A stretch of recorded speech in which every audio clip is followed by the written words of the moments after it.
Time tu naik motor. Okay. Time tu naik motor, 3 motor, 2, 2, 1. Macam 2 orang. Okay, 5 orang. 5 orang lah time tu, tapi 3 motor kan. Yalah buat macam biasa, buat bodoh, buat budak-budak motor jalan bising-bising. Kau yang bawa lah? Tak, aku duduk belakang. Okay.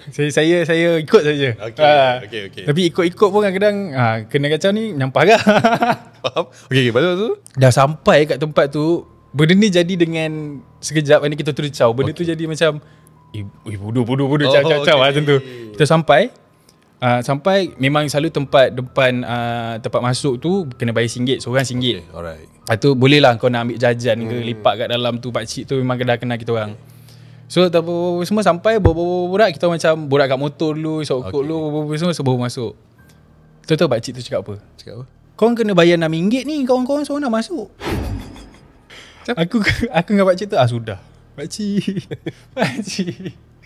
Pakcik, kita orang 5 orang. Pakcik boleh nampak kita orang 5 orang naik motor. 5-5 berhelmet. Mana lagi seorang tu dia berhelmet lah tadi masuk dalam. Jalan kaki? Dia masuk nonong je.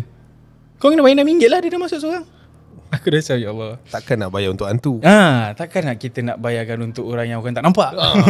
Tak boleh macam tu. Kau pakcik tu bergurau. Tapi dah ada serius ke? Dah ada muka serius. Dah ada serius. Aku cakap pakcik jangan main-main. Memang aku seorang tu dah macam pakcik jangan main-main. Kita orang ni semua okay, korang lalu mana tadi? Dia tanya lalu mana tu, aku dengan member aku dah pandai each other lah. Macam okay, aku dapat tangkap tadi.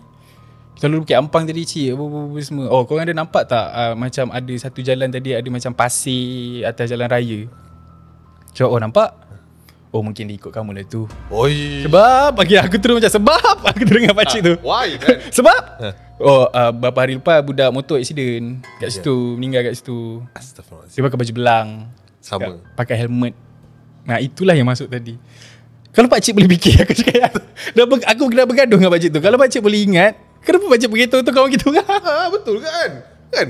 Dah tahu pasal sejarah apa yang jadi. Kenapa pakcik tahu kan dia accident baju apa? Kenapa pakcik cakap tu kawan kita orang? Sebab nampak dia macam rupa okey je.